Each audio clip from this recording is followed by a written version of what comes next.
بسم اللہ الرحمن الرحیم۔ السلام علیکم محترم ناظرین، آپ حجاج بن یوسف کی نام اور شخصیت سے یقیناً ناواقف نہیں ہوں گے۔ اس شخص کو عبد الملک نے مکہ، مدینہ، طائف اور یمن کا نائب مقرر کیا تھا اور اپنے بھائی بشر کی موت کے بعد اسے عراق بھیج دیا، جہاں سے وہ کوفے میں داخل ہوا۔ ان مقامات میں اس سال حجاج کا عمل دخل قائم رہا۔ اس نے کوفے میں بیٹھ کر زبردست فتوحات کی۔ اس کے دور میں اسلامی فتوحات کا دائرہ سندھ اور ہند کے دوسرے علاقوں تک پھیل گیا، حتیٰ کہ مسلمان مجاہدین چین تک پہنچ گئے تھے۔ یہی وہ شخص ہے جس کے بارے میں کہا جاتا ہے کہ اس نے قرآن کریم پر اعراب لگوائے۔ اللہ نے اس سے بڑی فصاحت و بلاغت اور شجاعت سے نوازا تھا۔ یہ جہاد کار اور فتوحات کا حریص تھا، مگر اس کی ان ساری خوبیوں پر اس کی ایک برائی نے پردہ ڈال دیا، اور وہ برائی ہے بھی ایسی کہ تمام خوبیوں پر چھا جاتی ہے۔ اور وہ برائی کیا تھی؟ حجاج ان تمام خوبیوں کے باوجود بہت بڑا ظالم تھا۔ اس نے اپنی زندگی میں خوخوار درندے کا روپ اختیار کر لیا تھا۔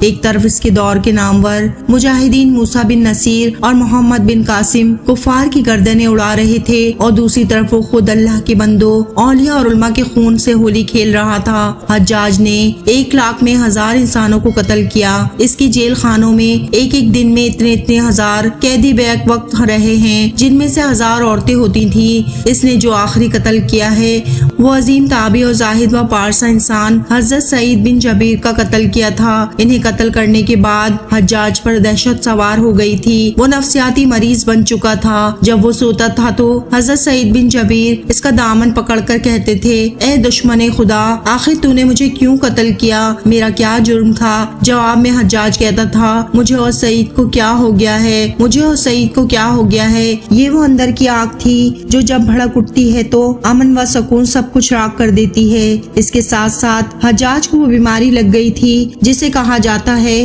سخت سردی کلیجے سے اٹھ کر سارے جسم پر چھا جاتی تھی، اور وہ کانپ جاتا تھا۔ آگ سے بھری ہوئی انگیٹھیاں اس کے پاس لائی جاتی اور اس قدر قریب رکھ دی جاتی کہ اس کی کھال جل جاتی، مگر اسے احساس نہیں ہوتا تھا۔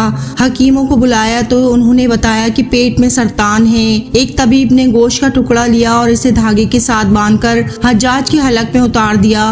تھوڑی دیر کے بعد دھاگے کو کھینچا تو اس گوشت کے کڑے کے ساتھ بہت سارے کیڑے لپٹے ہوئے تھے۔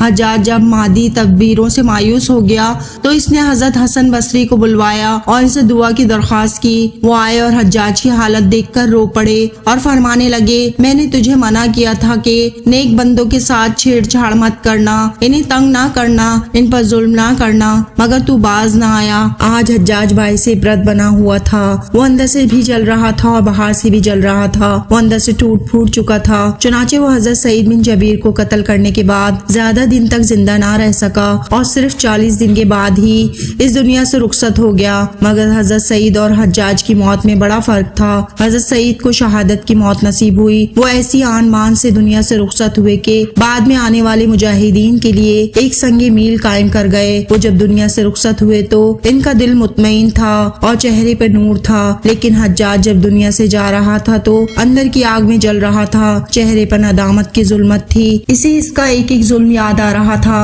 حضرت سعید کی شہادت پر تمام علماء افسردہ تھے، لیکن حجاج کی موت پر اللہ کے نیک بندوں نے اطمینان کا سانس لیا۔ حضرت ابراہیم نقعی نے حجاج کی موت کی خبر سنی تو خوشی سے رو پڑے۔ مرنے کے بعد اس ڈر سے اس کی قبر کے تمام نشانات مٹا دیے گئے تاکہ لوگ اس کی لاش کو باہر نکال کر جلا نہ ڈالیں۔ اللہ اکبر! یہ اندیشے اس شخص کی قبر کے بارے میں ہو رہے تھے جس کے سامنے اس کی زندگی میں لوگ کھڑے ہوتے تھے تو ان پر لرزہ طاری ہو جاتا تھا اور لوگ اس کے ڈر سے دیوانہ بن جایا کرتے تھے۔ اسمعی نے ایک واقعہ بیان کیا ہے کہ جب حجاج حضرت عبداللہ بن زبیر کے قتل سے فارغ ہو کر مدینے آیا تو اسے مدینے سے باہر ایک شیخ ملا۔ چونکہ حجاج کے چہرے پر نقاب تھا اس لیے اس نے حجاج کو نہیں پہچانا۔ حجاج نے اس سے مدینے کا حال احوال دریافت کیا۔ شیخ نے کہا، بہت برا حال ہے، رسول اللہ صلی اللہ علیہ وآلہ وسلم کے حواری قتل کر دیے گئے ہیں۔ حجاج نے پوچھا، ان کو کس نے قتل کیا ہے؟ شیخ نے جواب دیا، ایک فاجر و فاسق اور لعین شخص جس کا نام حجاج ہے، اللہ اللہ اس کو ہلاک کرے اور سب لعنتیں بھیجنے والے اس پر لعنت بھیجیں۔ حجاج یہ سن کر غضب آلود ہو گیا اور اس نے اپنے چہرے پر پڑی ہوئی نقاب ہٹا دی اور پوچھا کہ تم مجھے پہچانتے ہو؟ شیخ نے کہا ہاں میں آپ کو پہچانتا ہوں، مگر آپ مجھے نہیں پہچانتے، میں یہاں کا مشہور دیوانہ ہوں، مجھے دن میں 5 مرتبہ مرگی کا دورہ پڑتا ہے، اور ابھی بھی جب میں الٹی سیدھی باتیں کر رہا تھا تو مجھے دورہ پڑا ہوا تھا۔ تو وہ شخص جس سے بات کرتے ہوئے بڑوں بڑوں کی جسم پر لرزہ طاری ہو جاتا تھا، وہ جو کہ اس کے عطا سے بچنے کے لیے لوگ مصنوعی دیوانے بن جاتے تھے، آج جب اس کی جسم سے جان نکل گئی تو اندیشے پیدا ہونے لگے کہ کہیں لوگ شدت غیظ و غضب میں اس کی لاش ہی کو نہ جلا ڈالیں۔ وہ اقتدار، وہ ہیبت، وہ دبدبہ سب کچھ جاتا رہا۔ اس کے متعلقین کو اس کی لاش کی بے حرمتی کے بارے میں دنیا والوں سے جو خطرہ تھا، انہوں نے اس کی قبر کا نام و نشان مٹا کر بظاہر اسے تو خطرے سے بچا لیا، لیکن ظالموں کے لیے جو آخرت کے خطرات اور سزائیں ہیں، ان سے ان کو کون بچا سکتا تھا؟ وہاں تو کسی کا بس نہیں چلتا، کسی کی سفارش کام نہیں آتی، خاندانی وجاہت فائدہ نہیں دیتی۔ اسمعی کے والد نے حجاج کو مرنے کے بعد خواب میں دیکھا اور اس سے پوچھا اللہ تعالیٰ نے تمہارے ساتھ کیسا سلوک کیا؟ اس نے جواب دیا کہ میں نے جتنے قتل کیے تھے ان میں سے ہر ایک کے بدلے مجھے بھی قتل کیا گیا۔ اسے صرف حجاج کا معاملہ نہ سمجھیے گا، ہر ظالم کے ساتھ آخرت میں یہی ہوگا۔